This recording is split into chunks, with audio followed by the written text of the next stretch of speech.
We've completed the first version of this game in the previous video, and we have the code under RGS 3.8. In this last video, I want to show you how you can split some of the responsibilities that the big game component is currently handling. And I want to talk about two different things. There are actually three main things that the game component is doing. It is managing the state. This includes initializing values on the state, and it also includes setting values on the state. So let me comment out these two sections here, managing the state and managing side effects and setting values on the state. The other two things that the component is doing is making some computations based on values from the state and also rendering a UI based on these computations and based on the state. So let's focus on the first type. Let's focus on the type where the game component is managing the state, initializing the state, defining side effects, cleaning up side effects, and also transacting on the state using set calls in here. This logic really belongs in the same place, and React has a way for us to extract all this logic into its own function. So to prepare for that, let me take all this logic, I'll keep it here in useGame for reference, and we're going to put it in a new function. Now this new function is called a custom hook. And it's a special function. It's a special function because it's going to be a stateful function. We're going to extract logic that is basically React hooks, use state and use effect. And we're going to group these hooks in a single custom function. So this is actually a normal function. It's special in the sense that it is using special React hooks functions. And those functions manage state. This is why there's a very good practice to always name this function starting with the word use. Use something. By naming it as use, this is just your manual label that the function is going to contain React hooks. And it should follow the rule of hooks, which we didn't really talk about, but it's a very simple rule. The rule of hooks is that you always use the React hooks function in the same order. So you can't define them conditionally. You can't have an if statement around one of the hooks. That would not work. React requires you to always have the exact same order. We can't, for example, have this if statement outside of the call of the hook. It's totally fine inside the hook, but you can't conditionally use the hooks. That's the rule of hook. So by naming this function with the word use, you can always enforce this same rule within the function. So linters and code formatters can use this hint that the function is a custom hook function. Now, what to name the function depends on what the function is going to do. And this function is going to manage stars, available numbers, candidate numbers, seconds left, effects on the game. It is really the whole game state. So we're extracting the whole game state into this function. So I'm just going to call it use game state. Very simple. Now, the arguments to this function and the return value to this function could be anything. This doesn't have to return an array, for example. We can return a single value, or we can return an object if we want to. We can also pass this function some arguments that are usually related to the game configuration. So for example, we can make this into an argument, the number 9, how many stars and how many numbers to render. But I'm just going to keep things simple and not introduce any arguments and move all this code up to the use state hook. The other thing that we need to move is when we set the state, when we do any transactions on the state, we can move that as well to the exact same use game state hook.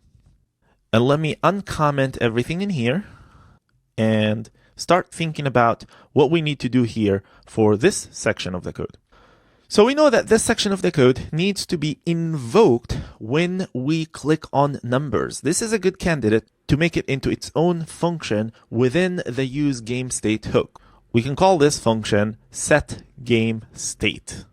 So this is the function that you can invoke from any user of this custom hook to change the game state. And we'll just keep it on the same convention of set something. So set game state. So now we need to analyze this logic that's within this function and figure out what it depends on. It depends on the new candidate numbers array. Now we can pass this new candidate numbers array to the function and just call the function with the new candidate numbers array, And we can also just include this whole computations of the new candidate numbers within the setGameState function.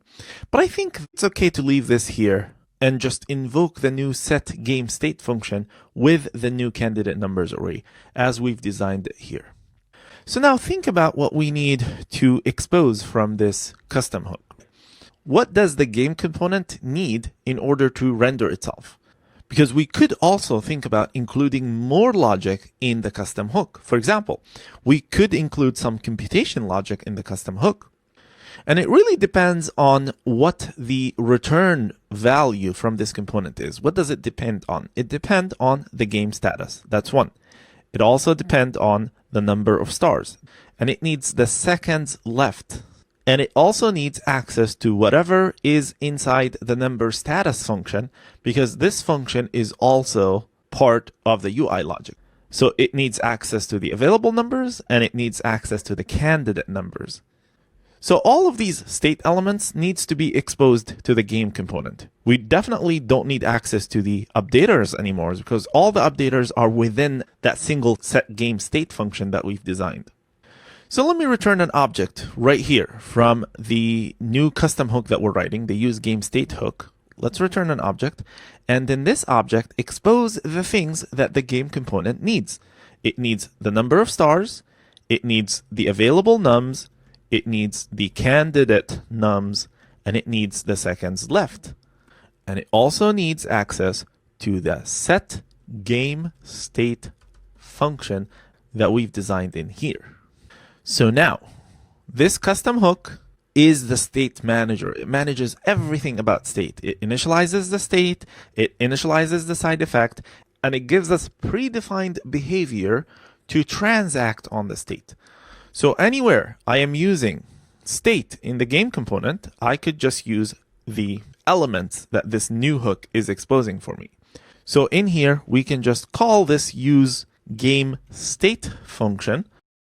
And since it returns many things, let me destructure them here.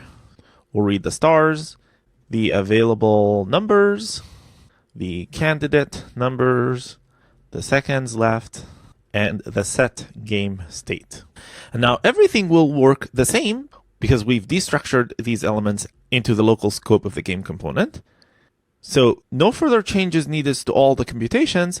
The only other change that we need is here, where we previously transacted on the state.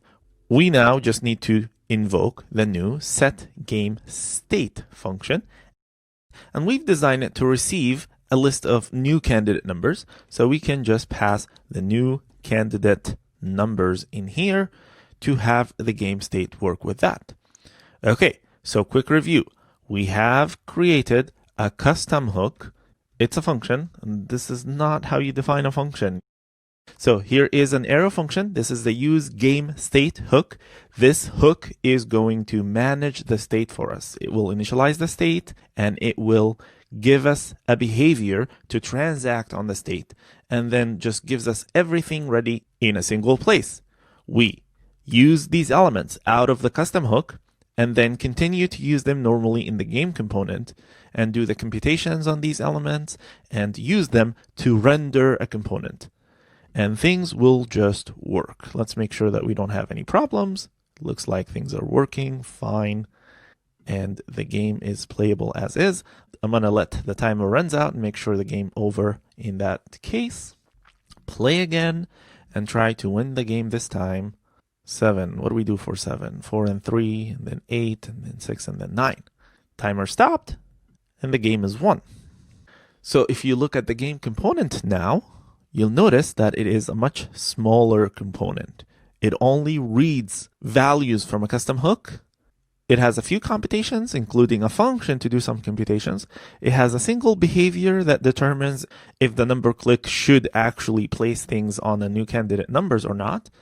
And then it just hooks into another entity that manages the state for us. The game component responsibility is mostly to describe the UI that's based on the current values on all the states. Managing the state can be extracted into its own manager. And this is how you do custom hooks in React. The final code of the game as it is now is under RGS 3.9, and it's a wrap on this game. I know this wasn't an easy exercise. This game has some complexities that we have to go through. But again, don't focus on the application-specific complexities. Focus on the new React concepts that you learned here. Most importantly, that's how we initialize state, how we initialize side effects, how we clean up side effects, and how we define custom hooks to group everything that's about managing the state and transacting on the state, and leave our components to just use these elements. Use the state, compute anything out of the state, and then come up with the UI description that reflects the current values of those states. Another important concept that we learned is how to use the key attribute to unmount a component and remount it again and clean up its side effects and give it a brand new state. Take a look at the final code and read it carefully. See if you can find any problems in the game that I'm not aware of. There might be a bug hiding here in plain sight. And if you find anything, or if you have any questions in general, definitely voice them in the discussions forum on the course page. It is now time for us to graduate from this playground tool and for me to show you how to start a local development environment in your machine. And I'm going to take this exact same game and make it work in a local development environment, and I will share all the code on GitHub.